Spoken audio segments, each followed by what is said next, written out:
participação, agradeço você novamente pelo convite, aos professores, coordenadores, e fico feliz de saber que a odontologia também tem acesso a esse tipo de informação, porque é o que se precisa ter hoje aí no mundo, né? No Brasil e no mundo.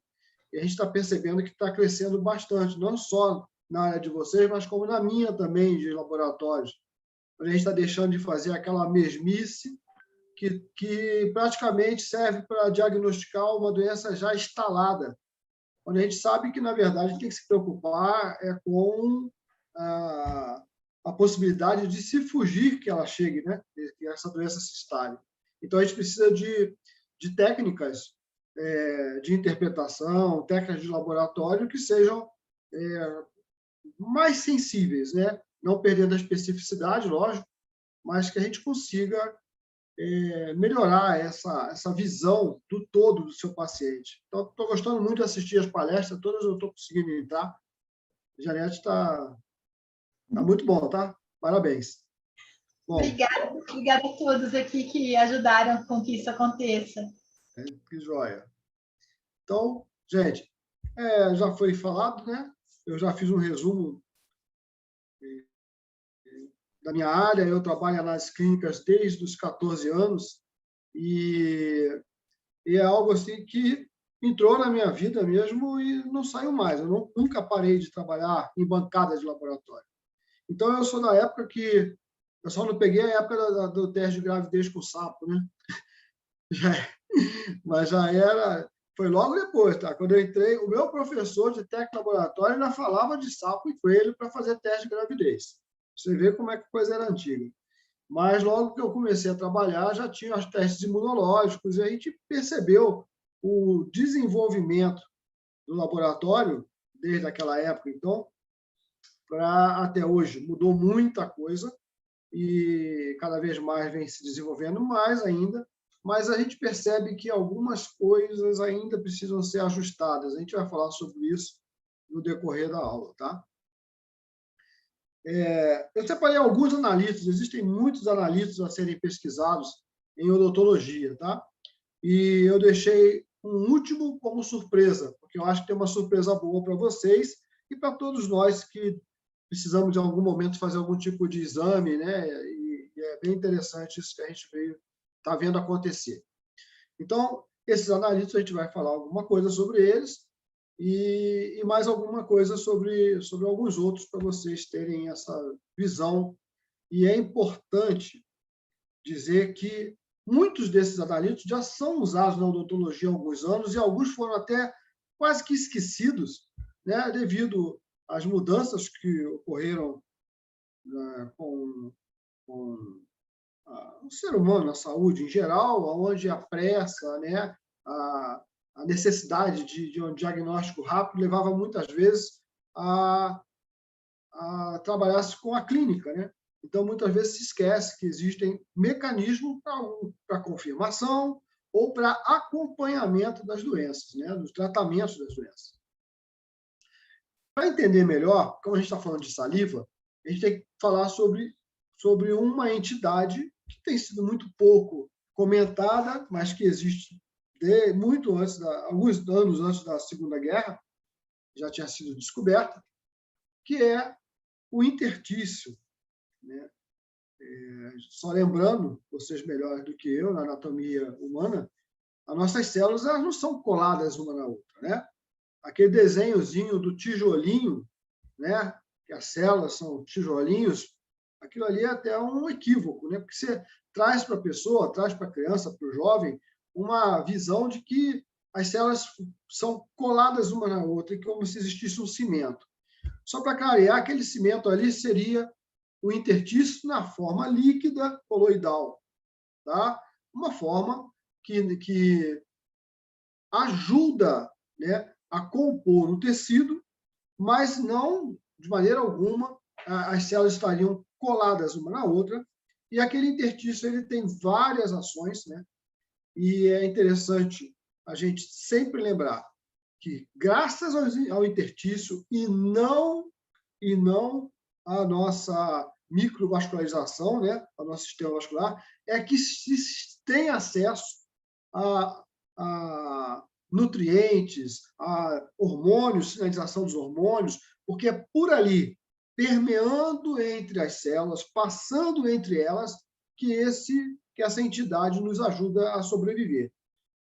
No caso, né, o sistema vascular, ele vai manter essas entidades, os minerais, os hormônios, né, numa forma de armazenamento.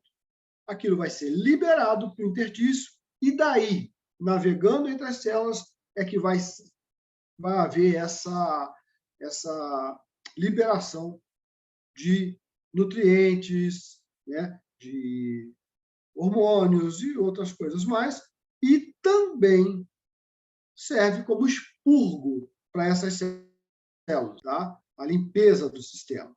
Então, é muito importante esse sistema e pouco falado, a gente tem que pensar um pouquinho mais sobre ele. Esse é o camarada que levantou essa teoria, sistema básico de Pishkin. Ele foi um médico, histologista, estudava muito sobre isso e teve essa visão, tá?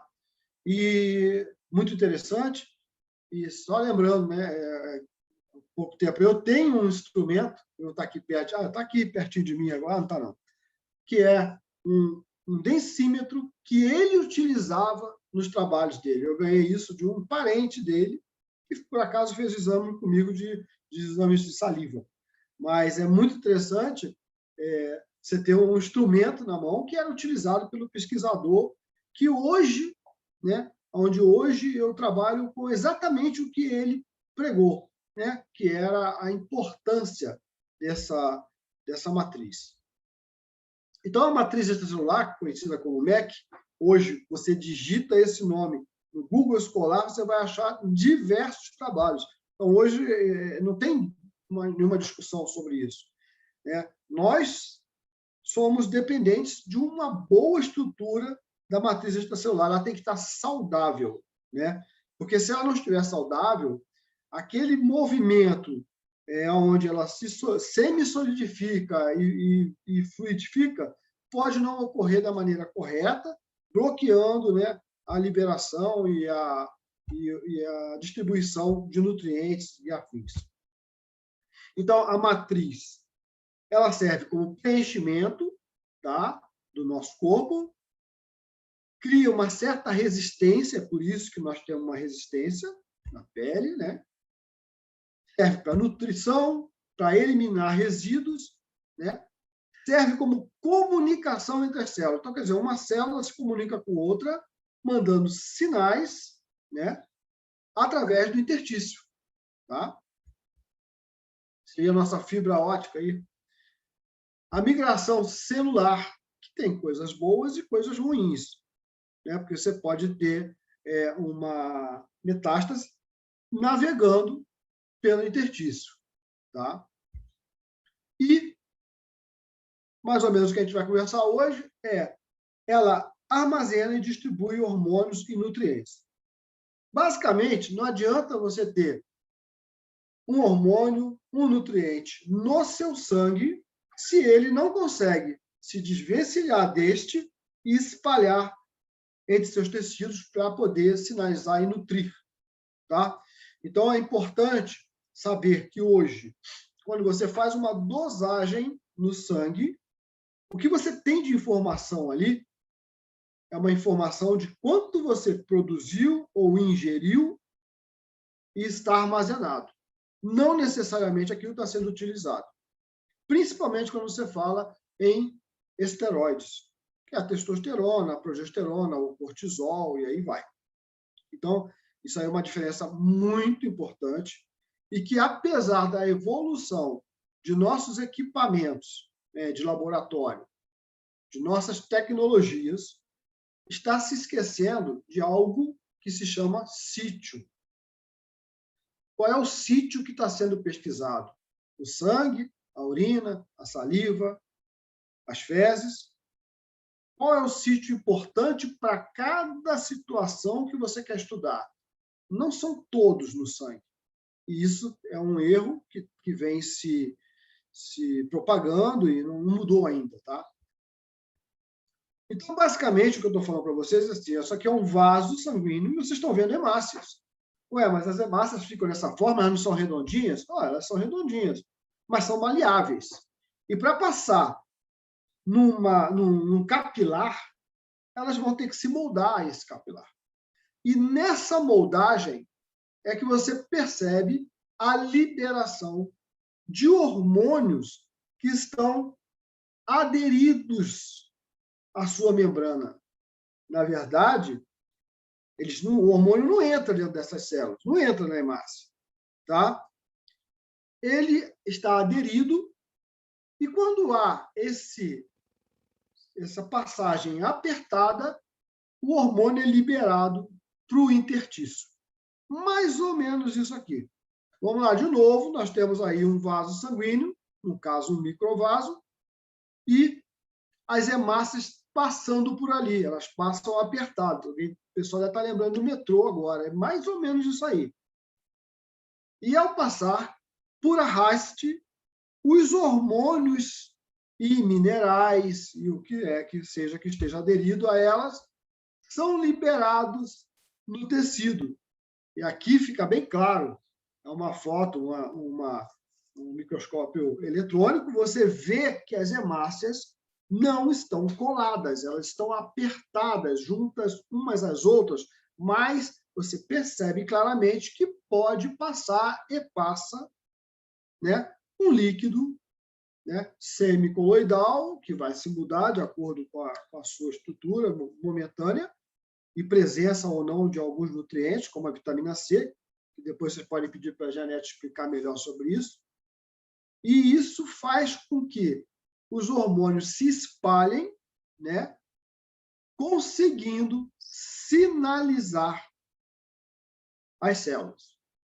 Isso é bem importante de entender. Se vocês, odontólogos, entenderem bastante sobre matriz celular, vocês vão orientar muito bem seus pacientes e eles vão entender melhor o porquê de alguns problemas que estão vivendo hoje. Então, o zinco salivar, né, é um deles. Então, ele tem uma massa atômica relativamente alta, mas ele consegue, né, porque normalmente é assim, se algo tem mais do que 69.000 Daltons de massa atômica, ele não consegue passar pela saliva, pela glândula salivar. Tá? No caso aqui, ele não chega a esse ponto. Então, você consegue detectar, tá, zinco na saliva do teu paciente. Tá? O importante, tá, é que o zinco ele está ligado a várias situações, principalmente de controle de nível de cobre no seu paciente, em nós mesmos, né? Então, se a gente tem níveis de zinco adequados, nosso cobre é eliminado com mais facilidade pelas fezes. Então, começa uma importância, e hoje pouca gente se alimenta de uma maneira correta, né? Se vocês olharem aqui, castanha, peixe, fígado, frango, as pessoas têm que comer alimentos que possuem zinco. A fruta, hortaliça, tem se a terra onde ele estava tiver zinco. Um dos grandes problemas das nossas terras cultivadas são que não está se renovando os minerais necessários. Então, por exemplo, aqui em casa eu tenho uma horta. Eu compro sulfato de magnésio para colocar na horta, porque eu preciso de magnésio. Né? Não tem outra saída? Você tem que tomar o magnésio na forma de cápsula? Toma. Mas a gente percebe que existem algumas questões que não são ainda bem conhecidas. Será que o magnésio, simplesmente na sua forma livre, ele estará sendo, ao ser ingerido, está sendo absorvido, como o professor falou na outra aula? Não adianta você ingerir, tem que absorver. Então, para facilitar a vida, coloco o magnésio na terra, onde a planta vai se nutrir. A forma que esse magnésio vai chegar até a mim é uma forma que está conjunta com outros minerais e outras químicas que esse alimento tem. Isso talvez aumente a biodisponibilidade desse alimento, desse zinco. Tá? Então, não basta se alimentar, porque não tem. Agora, se você não tem como plantar e cultivar o seu próprio, procurar saber como você pode utilizar, absorver o zinco, né, via cápsulas. Né? Então, existem vários trabalhos que o zinco, assim como o magnésio, é muito importante, né, para que seus processos metabólicos realmente funcionem. Então, se falta zinco, não adianta você se alimentar bem, comer bem, porque aquilo ali não vai ser realmente aproveitado pelo seu organismo. Vamos lá.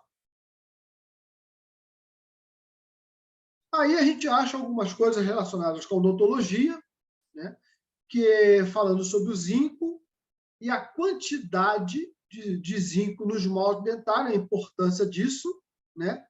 E agem junto com o cálcio. Aí vem a questão do sinergismo. Por isso que eu falei, será que uma planta que se alimentou, absorveu zinco, magnésio, ela, com outros nutrientes que tem naquela terra, ela otimiza nosso aproveitamento do zinco? É onde eu falo, né? Então, há necessidade de que o paciente esteja realmente, né, não adianta ficar tomando zinco, e somente se ele não está vendo o entorno biológico, né, da sua situação nutricional. Então, ele incorpora facilmente cálcio, então ele é importante, né? E ele tem ação antibacteriana. O que eu mais escuto depois que a gente começa a conviver com odontólogos e futuros odontólogos, né, Janete? É a questão, né, foi falada pelo professor Cristiano, muito bem, parabéns, Cristiano, a questão das bactérias, né, e a periodontite, né? Aprendi o que é periodontite. Então, bactérias, quando em presença ou ausência de zinco em níveis satisfatórios, elas se estabelecem com mais facilidade. Tá? Vamos lá. Então, alguns estudos falando que níveis ótimos no paciente ajudam a evitar cárie. Outra coisa é que ele regula também, né, a leptina, né, que é uma propriedade, uma proteína reguladora do peso. Então, olha como é interessante que um mineral que a gente está falando, ele atua em várias situações do organismo. Né? Há pouco tempo, quer dizer, algum tempo atrás, a gente participou de um trabalho sobre o metabolismo do cobre e doença de Wilson. E o endocrinologista da época, ele veio com a ideia da gente fazer uma dosagem na urina e na saliva de cobre. E o interessante é que houve uma correlação muito boa. Tá? Então, falando de cobre, que é outro que pode ser pesquisado na saliva, né? Ele é importante, só que, como tudo na vida, existem doses, né? Quantidade e frequência. Quando o cobre está muito alto, o seu paciente pode apresentar alguns sinais e sintomas de depressão, por exemplo. Então, é importante saber se o equilíbrio zinco e cobre está ocorrendo. Então, ele é obtido da nutrição, né? Absorvido pelo estômago, do duodeno.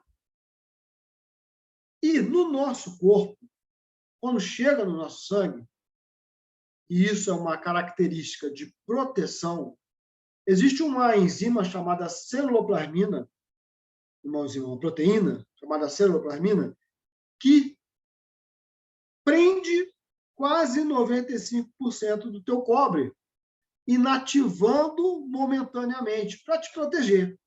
Eu acabei de falar, cobre em excesso traz problema. Então, essa ceruloplasmina, que é uma proteína produzida no hepatócito, lá no nosso fígado. Ela está ali presente para te proteger. Pessoas que têm doença de Wilson não têm ceruloplasmina, ou se tiver, um nível muito baixo. O que acontece? Todo o cobre que ela ingere, não é que ela ingira muito cobre, ela está ingerindo o mesmo que a gente, mas só que o cobre fica na forma livre. Você dosa no sangue dela, não acha nada, como se ela não tivesse cobre. Mas você dosa na saliva ou na urina, está muito, muito alto. Por quê? O cobre não fica no sangue guardado. Então, ele está ativo. Isso é um problema. Isso tem que ser conhecido. Isso é pouco conhecido. Então, cobre a gente obtém através de nutrição, mas pode também ser por pílula, por comprimidos, mas sempre um cuidado. Antes de se oferecer cobre a um paciente, que nós precisamos de cobre, como eu já falei, temos que tomar o cuidado de mensurar. Mensurar no sangue, mensurar na urina ou saliva. Por quê? Clinicamente, você não vai ter nada que vai te mostrar que aquele cobre está baixo. Porque existem outras condições na bioquímica que podem trazer os mesmos sintomas de depressão ou de irritabilidade, que é quando o cobre está baixo. Mas uma pessoa deprimida também pode ter irritabilidade. Então, o negócio fica meio complicado de você partir para o princípio que você tem que oferecer cobre. Eu já ouvi falar várias vezes que quando você dá zinco, você tem que dar cobre, na proporção de 12 partes de zinco para uma de cobre. Gente, essa proporção é dentro do corpo. Não é que você tenha que toda vez entrar com cobre nessa proporção, porque você não sabe quanto tem de cobre lá dentro. E, normalmente, o nosso problema é com zinco e não com cobre. E aí você vai entrar com o zinco que precisa e com o cobre que já tem. Então, você não vai conseguir nunca essa proporção de 12 para 1, que eu acho que é 12 para 1. Mas, mesmo assim, isso é uma proporção que, teoricamente, seria a melhor dentro do corpo. Não significa que você tem que oferecer dessa forma. O ideal é mensurar e, muitas vezes, você vai descobrir que ele não precisa de cobre.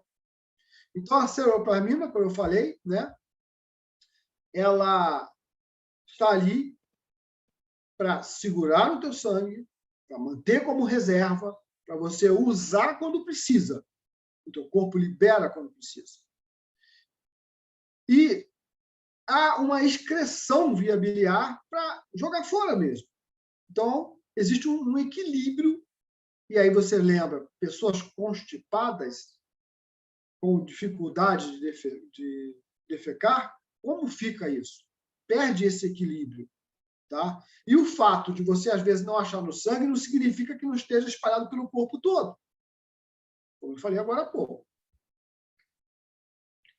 Tá? O zinco, né, estimula metalotioneína, né, que vai minimizar a absorção do cobre. Ou seja, o corpo tem várias formas de evitar que você absorva e integre no teu interstício o cobre. Aí a gente vai e toma cobre. Tem que tomar cuidado com isso. Tá? Vamos lá. Então, quando os níveis estão levemente acima do fisiológico, né, o cobre pode ser tóxico. Entendeu? E qualquer anormalidade leve ou comprometimento da função hepática pode levar a excesso de cobre livre. Por quê? Se o teu sistema hepático adoeceu, você pode não estar produzindo ceruloplasmina suficiente para te proteger. Então, como na medicina chinesa se coloca, fígado é bem importante. E lembrar, como eu falei, ceruloplasmina é produzida no hepatócito. Tem um detalhezinho a mais. Insulina, como bem falado pelo professor Cristiano, insulina inflama hepatócito. Insulina é um órgão, né, que... Um órgão. A insulina produz, né, no órgão fígado uma inflamação onde o hepatócito deixa de produzir as proteínas carreadoras. Existem outras que a gente vai falar, mas vamos falar agora aqui da ceruloplasmina, que estaria te protegendo do cobre. Imagina, você tem insulina alta e a insulina inflama o hepatócito, tua ceruloplasmina cai e o zinco que você ingere normalmente, você não está tomando nada, mas você está comendo cobre normalmente, e esse cobre fica alto na forma livre, e você tem sintomas de que tem cobre alto. Tá? Aqui trabalhos sobre zinco na saliva, né? Tem muita coisa, e quanto mais alto aí são as questões da dose e frequência, né? Zinco muito alto na saliva pode estar ligado a problemas de câncer oral. Então, é um bom marcador. Se o zinco der alto, lembrar, seu paciente não pode estar tomando zinco, né? Porque, por menor que seja a quantidade de zinco ingerida diariamente, ela vai ficar recirculando. Então, você vai ter zinco a mais, e falso, no caso, para câncer. Então, houve diferença significativa nos níveis salivares de cobre e zinco em lesões pré-malignas e malignas, quando comparável com controles normais. É bem interessante. Em algum momento, quando esses exames estiverem em todos os laboratórios, vocês poderem solicitar o zinco e o cobre salivarem, vai ser bem interessante para vocês terem um indicativo de que algo a mais tem que ser pesquisado no seu paciente. Aqui são as relações, os trabalhos, muito interessante, né? Então, é uma pesquisa menos invasiva e vai nos ajudar bastante aí no futuro. O ácido úrico na saliva, a gente pensa sempre em ácido úrico nas questões de gota, né? Mas o ácido úrico é um marcador também que está se aproximando aí de uma realidade, e ele vai servir como, por ele ter uma capacidade de antioxidante, por exemplo, ácido úrico a gente pensa em coisa ruim, né? Mas ele está presente como um antioxidante. Então, os teus pacientes têm que ter um ácido úrico dentro de um valor normal, nem baixo, nem muito alto. Muito baixo, a capacidade antioxidante do paciente está ruim. Muito alto, ele está sendo exigido demais. Existe um problema, é igual a gama-GT no sangue. Gama-GT muito alta, há um problema de oxidação, né? Então, também um marcador de carcinoma, tá? Quando está muito alto. Então, o ácido úrico é um produto final de metabolismo de purina, tá? Mas tem a função de nos proteger como antioxidante, tá? Então, achei bem bacana, vai estar chegando, né? Uma conclusão: o percentual de gordura corporal foi previsto pelos níveis de ácido úrico salivar, que se mostrou um importante marcador do estado nutricional dos adolescentes. Isso aí foi um trabalho que está lá na frente o título, aonde se relacionou ácido úrico e gordura corporal. Então, vários marcadores para estresse oxidativo, né? E com perda óssea na periodontite, né? Então, tem muitos marcadores chegando. Esses aqui ainda seriam caros para a gente começar agora, mas no futuro próximo a gente poderá trabalhar com eles aqui. Quando a gente fala a gente, são os laboratórios de uma forma geral, né? O que precisa existir é vontade política de se começar a se dosar. Não é nada assim anormal, um grande problema, né? Vamos lá. Então, aqui, olha, o próximo, né? O magnésio. Né? O magnésio talvez seja um dos minerais mais importantes do nosso corpo, porque sem ele, os outros todos também perdem a capacidade de agir, né? Então, ele está ligado aos nossos mecanismos enzimáticos, são mais de 300 mecanismos, aonde ele vai colaborar com essas funcionalidades enzimáticas. Olha só. Muita gente tem problema com hormônio simplesmente porque o magnésio está muito baixo. Mas aí vai e dosa magnésio no sangue e dá normal. O magnésio dosado no sangue não foi feito para ver como está a sua situação de magnésio livre, atuante. Ali é uma reserva. E, mais importante, se o magnésio do sangue cair, você vai parar no CTI. Então, para que isso não ocorra, existe um equilíbrio, uma dinâmica, aonde se o teu magnésio, por questões nutricionais e patológicas, começa a cair, o corpo recruta magnésio de todas as partes do seu corpo. O sangue vai receber magnésio do teu osso, do teu cérebro, do seu interstício. Vai faltar magnésio, mas você, quando dosa no sangue, está normal. Então, é um exame que, na rotina diária, deveria sair dele, o exame no sangue de magnésio. Olha que quem está falando é que trabalha com magnésio no sangue. Mas ele não tem quase que nenhuma função. Por quê?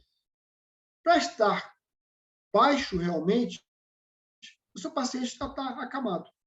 Ele não vai no laboratório. Tá? Agora, você consegue mensurar magnésio ou intraeritrocitário, dentro da hemácia, ou na saliva.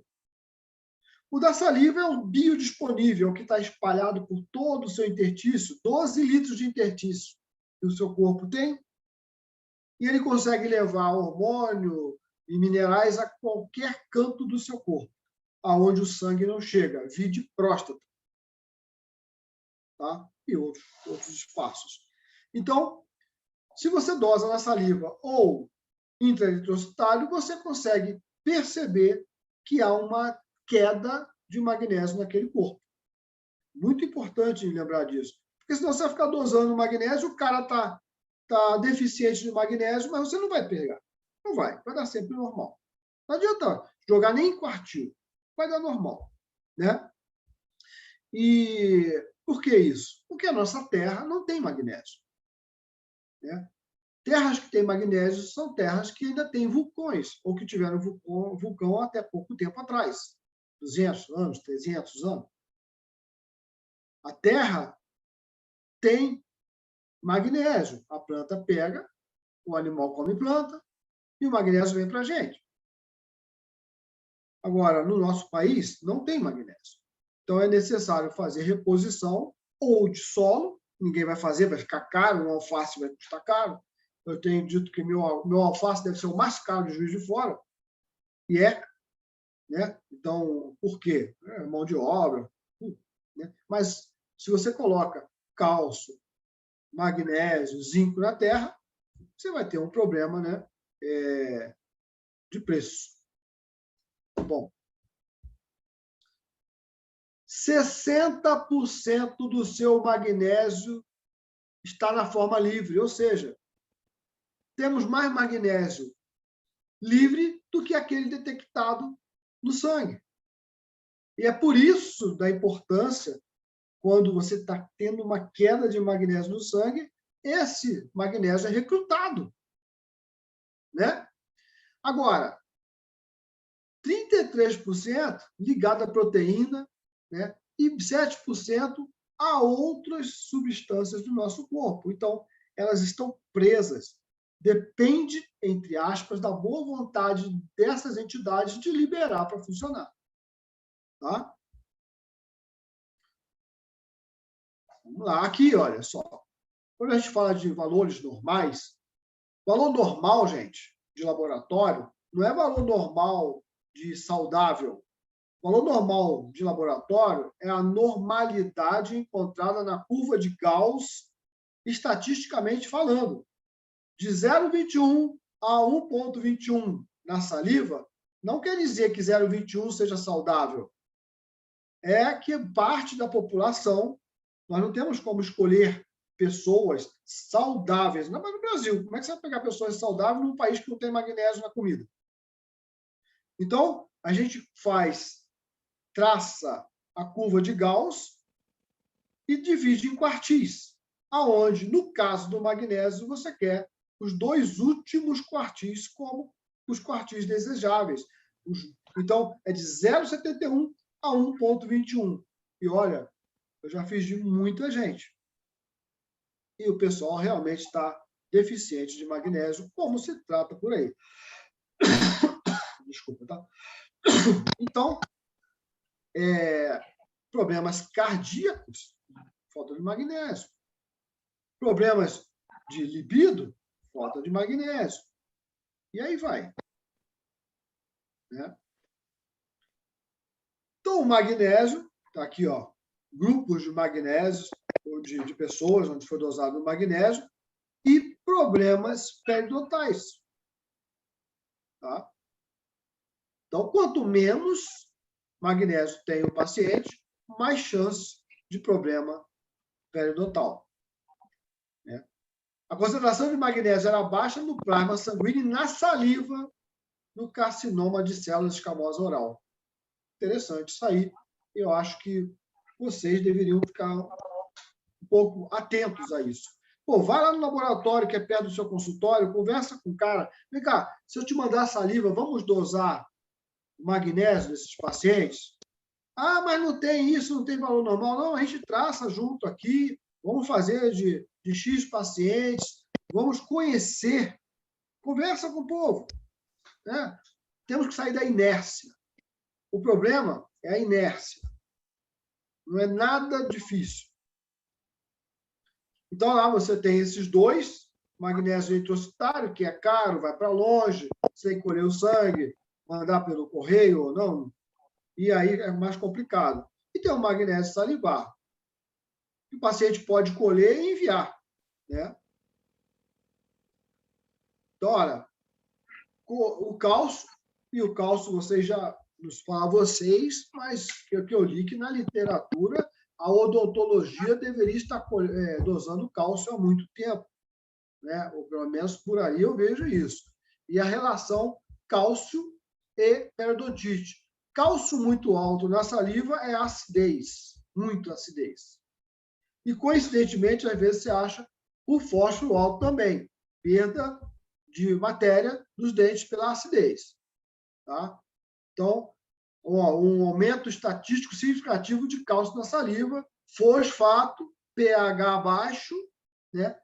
E outros problemas. Agora, lembrar uma coisa, não sei se eu coloquei aqui o fósforo. Deixa eu ver, só dar uma corridinha aqui e voltar. Porque o fósforo tem uma outra situação interessante.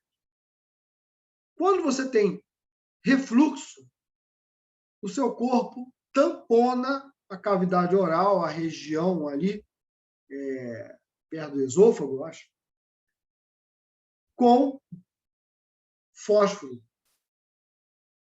Pelo menos, a gente tem observado em todos os pacientes que têm o fósforo alto na saliva, refluxo.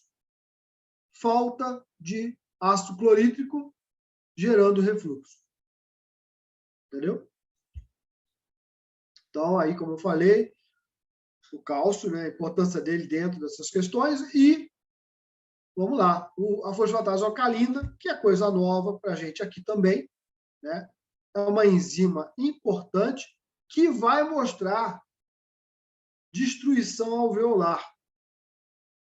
Tá? Então, está lá, sugestivo de colapso periodontal avançado. Eu creio que vocês não precisem disso para ter um diagnóstico. Vocês têm outros artifícios. Mas ele pode ser usado para acompanhar tratamento do seu paciente. Né?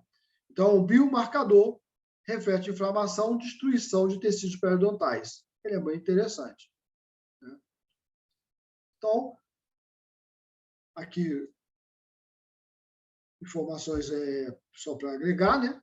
Eu quero dar um bocadinho mais rápido, porque a gente tem mais algumas informações importantes, como eu falei, tem umas novidades para vocês. Então, ó, urina, saliva e urina, iodo. Olha só, gente.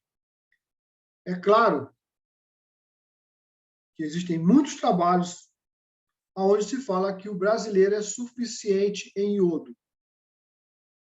E eles dosam isso aonde? Na urina. O problema é que a urina é um sítio que mostra excreção.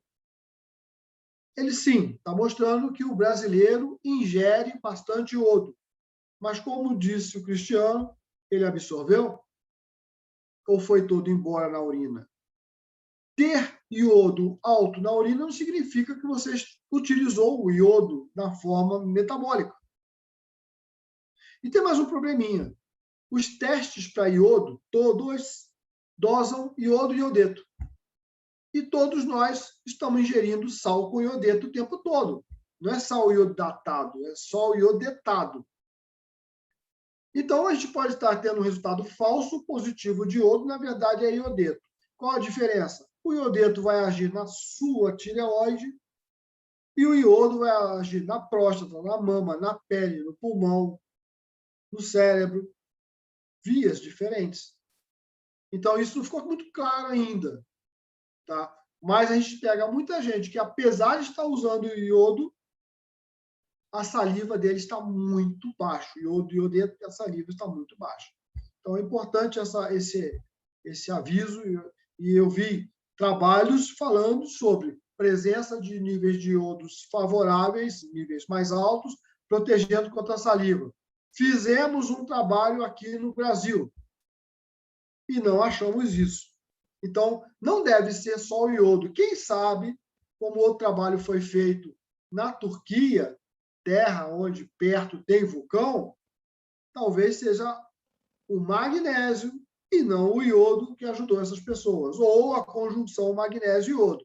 Como a gente só tem iodo aqui, os pacientes do trabalho que a gente fez não se livraram da cárie porque tinham iodo mais alto, tá? Falou-se sobre zonulina fecal, e eu acho que vai se falar mais ainda. O problema é que a zonulina ela não se restringe ao intestino. A zonulina pode começar a ser produzida devido às questões de trigo, né? Onde a zonulina, aumentando, ela atrapalha o trabalho entre a ocludina e a claudina, fazendo com que sua permeabilidade seja aumentada. O problema é que não é só no intestino que isso acontece.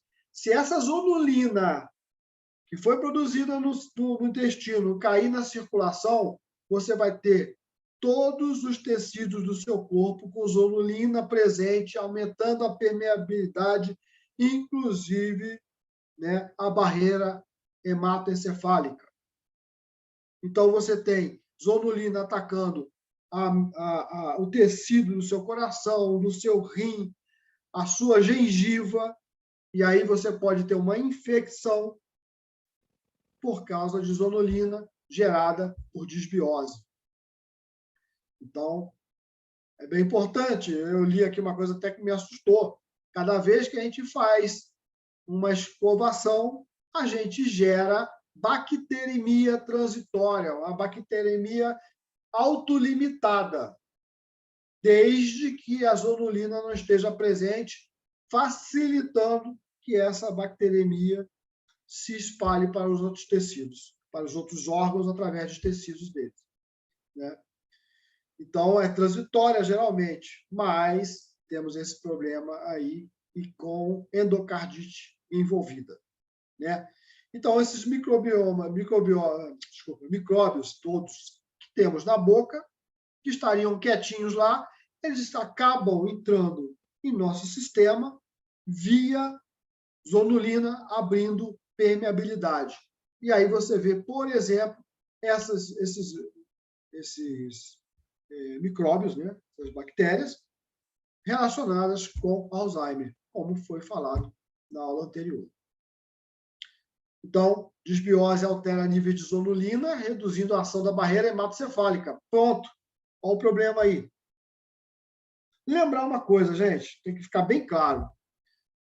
Não é só a zonulina que causa permeabilidade. Você pode gerar permeabilidade por presença de medicamento, alta permeabilidade por presença de medicamento, por por alimento mal digerido, por arraste. Você pode machucar seu intestino e gerar permeabilidade.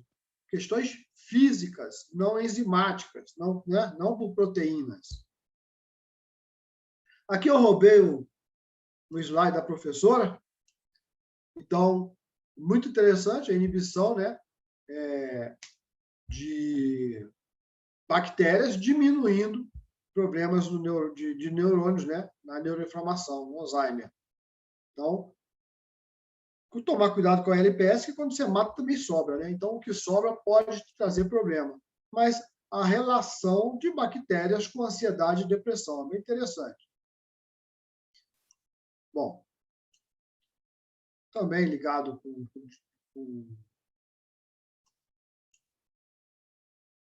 bactérias, e aqui outra coisa interessante. Um estudo, né, dizendo que o hipotiroidismo pode alterar a estrutura óssea da mandíbula, né? E se você regula isso, você garante o sucesso da prótese. Mas aí, aqui entra a minha parte, que é a outra aqui. Que horas que você colhe o seu TSH? Que horas que você pede para o teu paciente colher TSH? Ah, eu tenho um laboratório na minha clínica, vou colher agora de tarde. Não pode. TSH tem que ser colhido na parte da manhã, no máximo até as 10 da manhã. Os valores normais foram desenhados em cima de um pulso da madrugada e coleta de sangue pela manhã, cedo. Você pode pegar um paciente com 14 de TSH à tarde, mas, na verdade, pela manhã, 4. E isso eu já vi acontecer. Não me contaram, não li, não ouvi. Eu vi. Tá? Eu dosei. Teve briga por causa disso, porque o paciente, no caso, era um funcionário meu, que estava achando que o TSH da manhã que ele fez comigo estava errado e da tarde, no outro trabalho que ele estava certo. Os dois estavam certos. Ele que estava errado, colheu na hora errada. Né? Os exames em si, as máquinas não erraram nada. É que de tarde nós temos menos TSH, falso negativo. Então, tomar muito cuidado com isso. E como o TSH, o hipotireoidismo, tem muito a ver com o trabalho de vocês, peça para o paciente sempre colher pela manhã. Tá? O maior problema de um exame laboratorial não é a tecnologia usada, não é o treinamento que foi feito, não é o convênio que paga mal, não é isso, não. É a coleta errada, chama-se fase pré-analítica, onde não se respeita o mínimo necessário para se colher um exame da forma correta. É o cara que vai transar de madrugada e quer fazer PSA de manhã. É a mulher que transou de madrugada e vai fazer uma prolactina de manhã. Vai dar errado, né? É a pessoa que não fez o jejum correto, até porque, em tempos de fake news, né, se fala que não há necessidade de jejum. Não há necessidade de jejum, sabe para quê?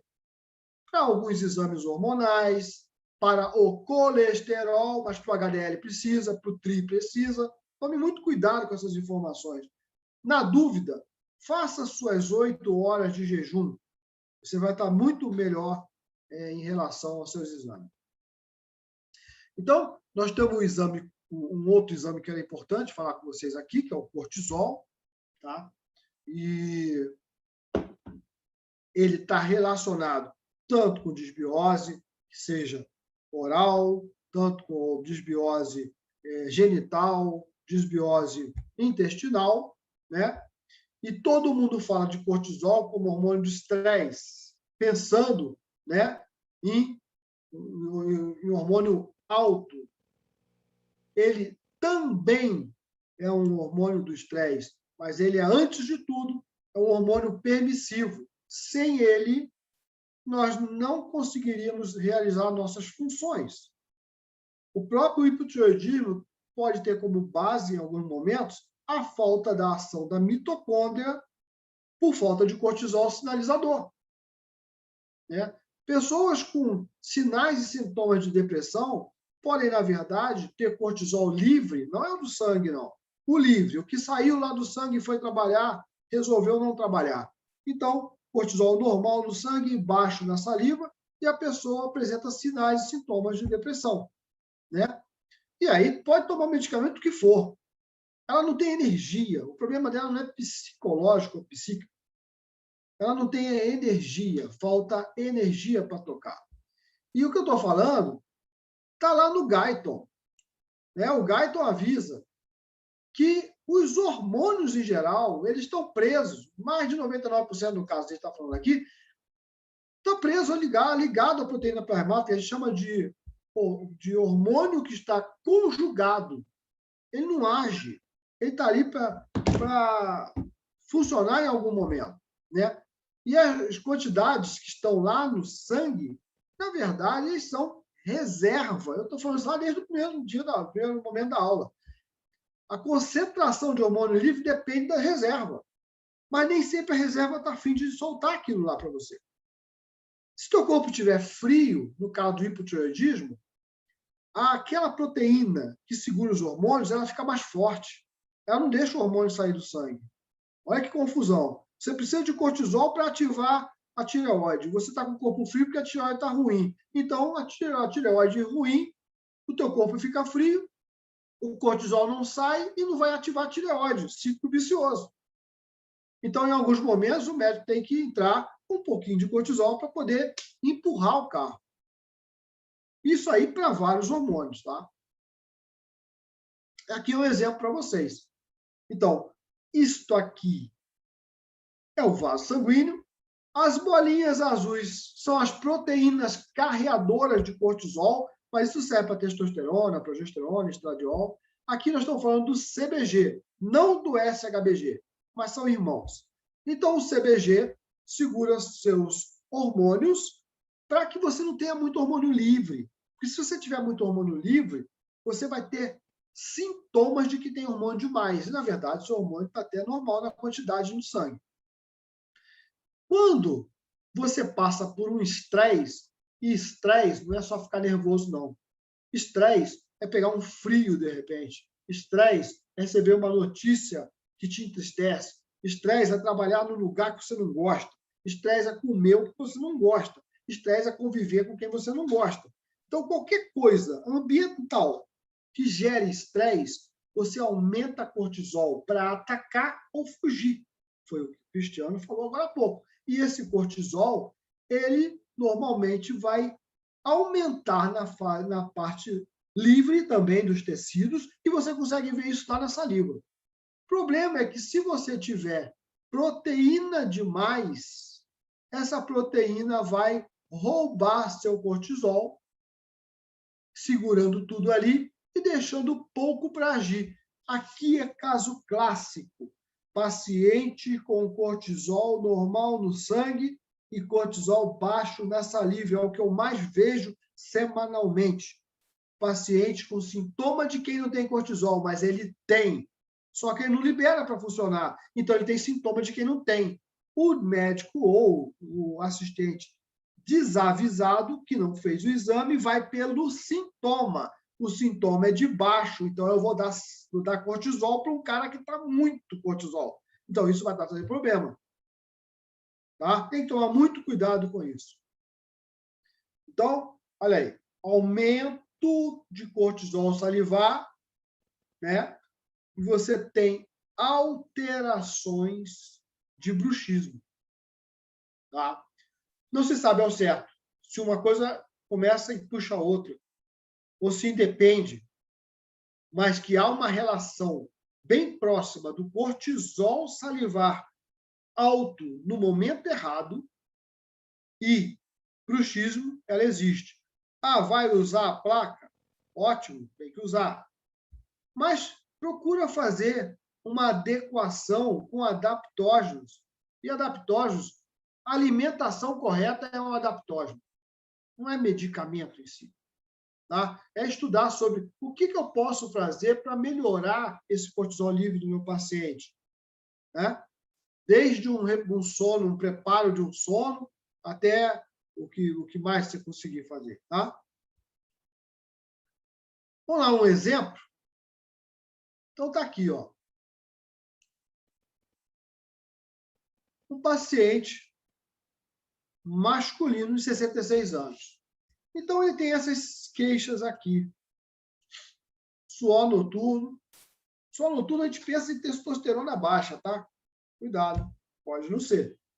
Falta de energia, a gente pensa em quê? Cortisol baixo. Depressão, sintoma depressivo, pode ser cortisol baixo, pode ser DEA baixo, pode ser um pós-traumático. Diarreias frequentes, uma desbiose por excesso ou falta de cortisol, ou insulina alta. Diminuição da libido, baixa testosterona, baixo estradiol, baixa progesterona, baixo DEA, baixo cortisol ou alto cortisol ou alta prolactina. Pode ser um monte de coisa. Não dá para você... Ah, ele relatou isso, é testosterona. Às vezes não é isso que ele está precisando. Aumento da circunferência abdominal, pode ser cortisol alto? Pode. Mas pode também ser DHT alto. Pode ser cortisol muito baixo. Sensação de incapacidade, pode ser psíquico, pode ser químico, pode ser cortisol baixo. Diminuição da massa muscular, cortisol alto, testosterona baixa. Sonolência, cortisol alto. Espera aí, cortisol baixo, desculpa, cortisol baixo. Cuidado, pode ser cortisol alto. Então, esse paciente ele fez o exame de sangue que deu cortisol baixo, menor que 5, 6 lá. E aí fez também o cortisol na saliva, fez sol da manhã, que deu 5,1. Despertar tinha que estar entre 13 e 23, deu 5,1. Com o cortisol do sangue baixo, matamos a charada, ele está com cortisol baixo. E toma-lhe cortisol. Só que, se esse paciente, isso aí é caso real, tá? Fez cortisol na madrugada, por quê? Mais da metade das pessoas que acordam de madrugada estão com cortisol mais alto na madrugada do que na manhã. Isso faz com que elas despertem espontaneamente, do nada. Ah, mas eu fui fazer xixi. Foi fazer xixi porque acordou. Ah, eu estou pensando em problema. Você acordou por causa do cortisol alto e começou a pensar no problema. Pode ter sido o cortisol alto que aumentou teu cortisol lá na frente? Pode. Tá? Mas o cortisol que te acorda. Tarde, altíssimo. Ué, então ele não dorme direito, acorda com cortisol baixo, à tarde está cortisol alto. Sabe aquelas pessoas que passam a manhã arrastada e na parte da tarde, aqui colheu às 5 horas, na parte da tarde começa a despertar como mágica e começa a trabalhar na hora que deveria estar indo dormir? São essas pessoas. À noite, cortisol alto, muito alto, deveria estar aqui entre essas duas linhas pretas. Está vendo que ele está completamente invertido. Isso aqui é um caso real. E não é um caso único. Eu vejo isso toda semana. O cortisol da pessoa total é de 43. Aqui a gente soma os dois últimos com o maior dos dois primeiros. Não está errada a conta, não, tá? E aí o cara tem mais cortisol, o dobro do cortisol, mas ele chega no consultório falando que ele está arrasado e que não dorme direito.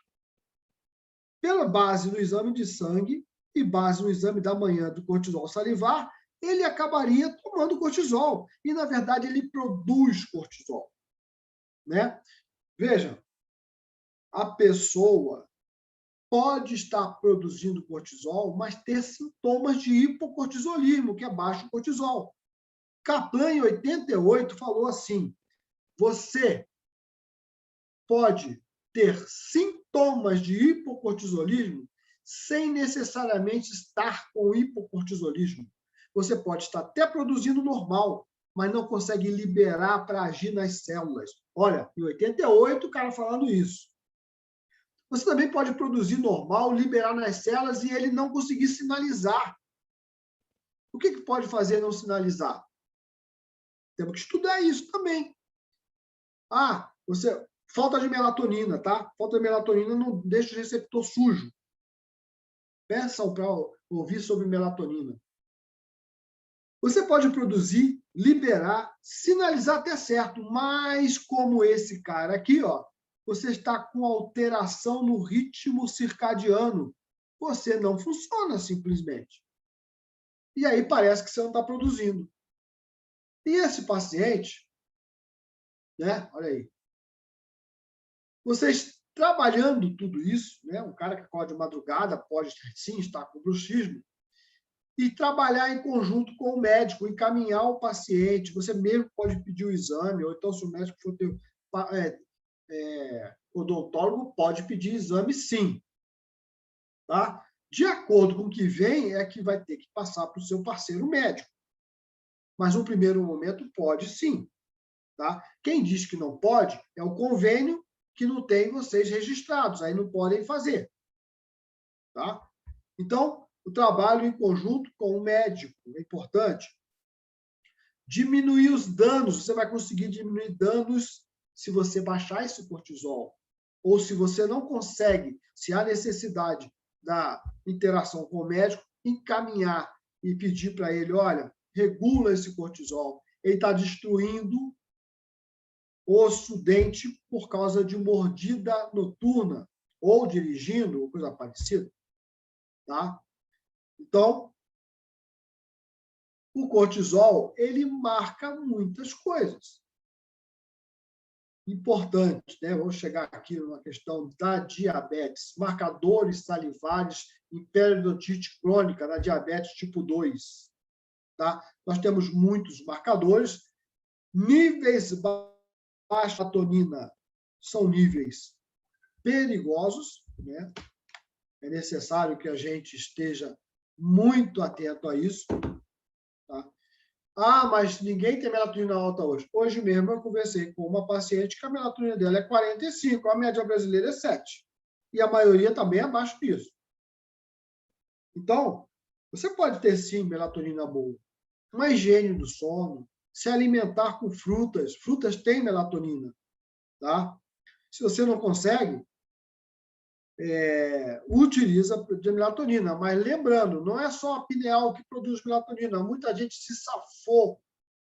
safou da Covid porque o pulmão da pessoa produz melatonina. E se estiver produzindo bem, vai proteger as células do seu alvéolo. Muita gente se protegeu com base na melatonina. Vocês vão ouvir isso numa aula que vai ter da doutora Regina Marcos, especialista em melatonina. E ela diz, melatonina tem que ser dosada na saliva, porque melatonina no sangue está ligada à proteína, mesma coisa que a gente vem falando, e ela é especialista desde a década de 90. Tá? Bom, eu queria passar para vocês uma informação, né? Vou tirar aqui, vou entrar direto. Tem erro nos diagnósticos de diabetes. Valor normal para diabetes, de hemoglobina glicada, é até 5,6. Tá? Pré-diabetes, 5,6 até 6,4. Só que é o seguinte, todo mundo se prende ao superior a 6,5 para diagnosticar, na maioria. Os médicos da medicina integrativa não pensam assim. Eles trabalham com a glicada nos níveis ótimos. Só que eu tenho que avisar uma coisa para vocês. Hemoglobina glicada não consegue excluir um paciente que esteja com resistência insulínica. Ele pode incluir. Ah, está alta, está 5,7 para cima, está havendo problema com a insulina e a glicose. Ótimo, realmente. Mas 4,5 a 5,6, o paciente pode ter uma insulina alta pós-prandial, o dia todo fica alta, mas você não consegue ver porque baixou a glicose. É importante entender que o marcador hemoglobina glicada te fala a média da glicose, não o quanto que a insulina teve que trabalhar para regular aquela glicose, gente. Não usem como fator para excluir a hemoglobina glicada, que está até 5,6. Não é real. Tá? Igual aqui, ó. Minha insulina deu 4. Mas qual é o seu nível pós-prandial? Ao acabar de comer, né? qual é o seu IN, o seu nível de insulina? Porque uma coisa é insulina basal, aquela sua insulina da manhã em jejum. Pode dar 4. Agora, como se comporta o seu corpo após uma descarga de carboidrato?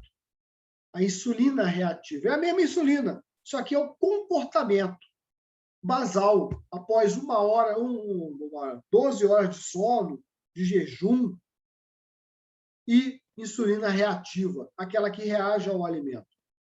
Então, você tem várias maneiras de pesquisar insulina, tá? E a usual, né? A insulina basal, sinto muito, ela pode estar normal ou até baixa, mas depois que você come, ela pode subir para a estratosfera. E você não vai ver, se você não fizer o teste. Hemoglobina glicada, ela é boa quando você já está ruim, com a glicada alta, glicose então está alta, insulina não funcionou. O correto é fazer uma curva insulínica e glicêmica. Sim, o paciente vai ao laboratório, colhe jejum, toma uma glicose lá e vai se colher de hora em hora para saber o comportamento. Quando vocês fizerem isso, vocês vão começar a se assustar com os resultados. Paciente com insulina normal, com insulina de 100, 120, pós-distrozol, e não pode passar de 40. Tá? Dizem que é 10 vezes a basal. Se deu 4, não pode passar de 40. Se deu 7, nem faz, já está ruim. 7 é alto, gente. 7 é alto. Não pode passar de 40. Tá? Então, qualquer glicemia inferior na curva que eu estou falando, ou superior a 200, de qualquer tempo, já está mostrando que existe intolerância à glicose. 145 a 200 em qualquer tempo, já está mostrando que tem. E olha, tem gente que tem 4 de manhã e vai ficar assim. Qualquer ponto de insulina maior que 50. Eu falei 40, os caras que são bonzinhos, hein? Maior que 50. O cara tem problema com insulina, gente. Como é que você vai ver isso? Só fazendo o exame. O cara vai ter que ir no laboratório. Soma dos valores da segunda e terceira horas acima de 75. Segunda hora e terceira hora deu mais de 75, também está com problema. Então, tudo isso aqui, ó, durante a curva, isso tem que ser anotado pelo paciente. Porque, muitas vezes, o paciente faz sua curva glicêmica, dá normalzinha, mas sentiu tudo isso. Como ele não sabe que tem que anotar, ele não te fala. Se ele sentiu isso aí, isto mostra que ele tem problema com insulina e glicose. Então, mais importante que uma curva glicêmica é a curva glicêmica insulínica. Ah, mas não consegui fazer porque o convênio não fez. Não sei para que serve o convênio, cara. Ah, o convênio não deixou eu fazer. Então, vai fazer só a glicêmica. Então, anota seus sintomas. É importante. O que acontece quando você está com insulina alta? Você vai ter SHBG baixo. Quanto mais baixo o seu SHBG, mais próximo de resistência insulínica. SHBG baixo não é bom sinal.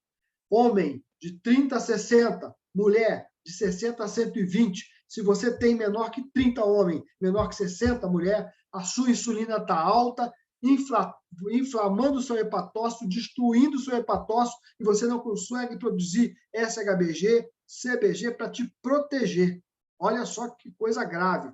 O quanto que a resistência insulínica, que o açúcar, né, está fazendo mal para o ser humano. Então, está aqui, ó. Suspeita de insulina. Foi o Lúcio que falou? Não. Isso está nos estudos da endocrinologia. SHBG no futuro não vai prestar para você acompanhar a testosterona livre. Isso é um absurdo, um erro. SHBG vai mostrar para vocês o quê? Que o paciente está se tornando um diabético. Qualquer um pode pedir esse exame. Esse exame faz em qualquer laboratório. Se o laboratório não fizer, ele pega e manda para outro. Tem no convênio. Não tem como não se fazer esse exame.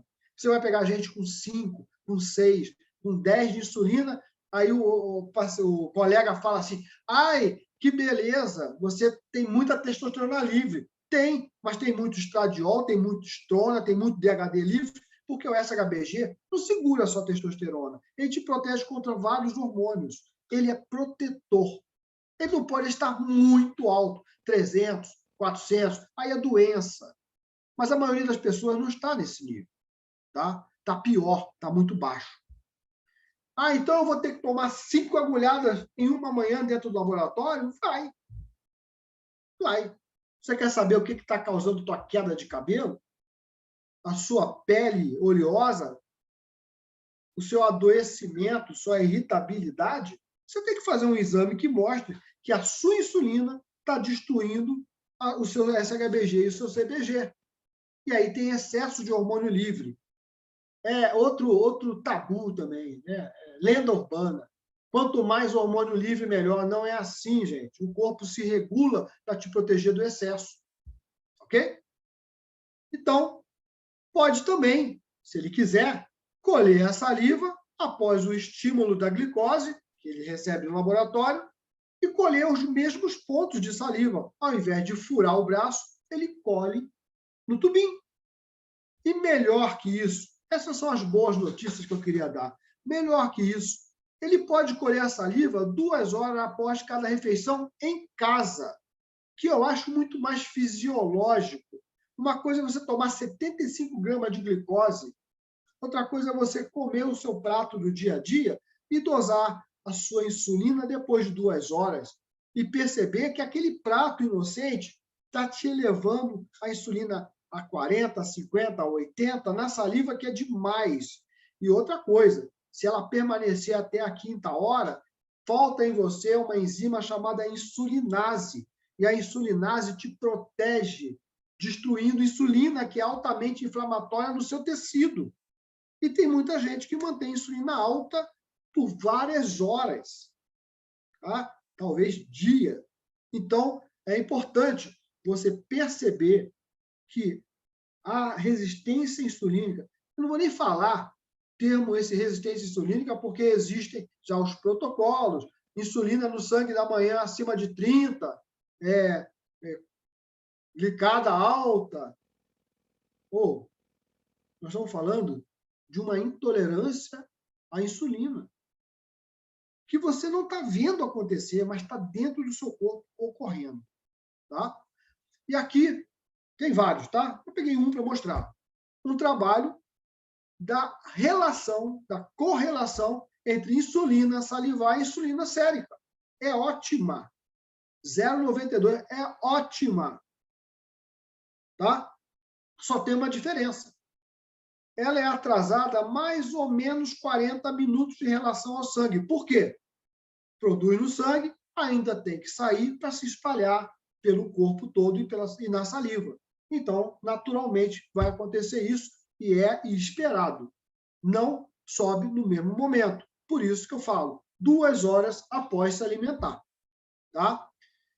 Olha, eu vivo falando que a veterinária e a zoonose estão há anos-luz da gente, porque já se faz vários exames que não se consideram ainda úteis para o humano, e são úteis para o humano, tá? Mas, por exemplo, aí, curva insulínica, frutosamina e glicose de cão, aonde os caras conseguiram ver que não há necessidade, porque é difícil colher, tá? Colher sangue de cão, quem tem sabe que não é fácil. E fazer curva insulínica de cão é complicado. Vai furar o animal várias vezes, né? E a veia é difícil. Então, você pode colher na saliva do animal, tá? Então, gente, isso aqui, mais do que nunca, tudo que eu falei até agora pode mudar, né? A ciência é feita de verdades mutáveis, que naquele momento seja real. O que eu estou passando para você é o que a gente está vendo, e quando a gente vai rastrear, a gente vê que muitos estão vendo, mas que as coisas demoram para chegar. Né? É igual aquele exemplo da vitamina C e escoburto. há 400 anos atrás, um capitão de uma nau descobriu que se ele desse limão, descobriu não, ele deve ter pego com o pessoal lá da Ásia, né? Da China. Se você usar limão todo dia na navegação, você não tem escoburto. Aí ele fez um relatório e levou para a capitania dos portos, né? Na Marinha Inglesa, que ele era inglês. E mostrou que ele não perdia mais nenhum marinheiro, enquanto os outros perdiam muitos. E aí, levou só 300 anos para virar lei, para chupar um limão, pelo amor de Deus. Mas isso aí acontece com tudo. Então, não há uma facilidade de divulgação, mesmo em tempos de internet. Está quase igual aquele pessoal lá de 1500. Gente, falando de divulgação, eu queria passar para vocês que dia 27 e 28 de novembro agora, nós teremos um curso de interpretação de exames hormonais, tá? E a parte genética, tá? Com a Isabela, que é a nossa geneticista. Vamos fazer um curso aí em São Paulo, presencial, e está aberto a todos os profissionais de saúde para o entendimento, né, do que é, né, um exame hormonal e o que é os perfis genéticos. Bom, gente, estou à disposição. Oi, doutor. Eu quero agradecer essa hora da noite, né? São 10h28, a gente está quase voltada. Agradeço demais, é tanta informação que a gente fica até perdida, né? É muita coisa para aprender realmente. Chat, o pessoal está elogiando bastante, né? Tem várias pessoas falando, muito obrigada pela palestra excelente, show de aula, como sempre, é muito boa e assim por diante. Eu não sei se alguém tem alguma pergunta, o pessoal está falando aqui que é sua fã, Carmen Godoy, parabéns, professor, sou sua fã. E tem muita gente elogiando. Eu não sei se tem alguma dúvida, porque eu não achei nenhuma dúvida no chat para o professor. Mas a gente está aí, pode ir até meia-noite, tranquilo. E tá o professor Arthur aqui também, né, professor Arthur, tem algum comentário? O professor Alípio também. Tá pescando aí, hein? Tá pescando esse lago aí. Eu acho que... Não, o pessoal está falando que você é muito fera. Professor, eu preciso agradecer, eu acho que realmente é muita informação.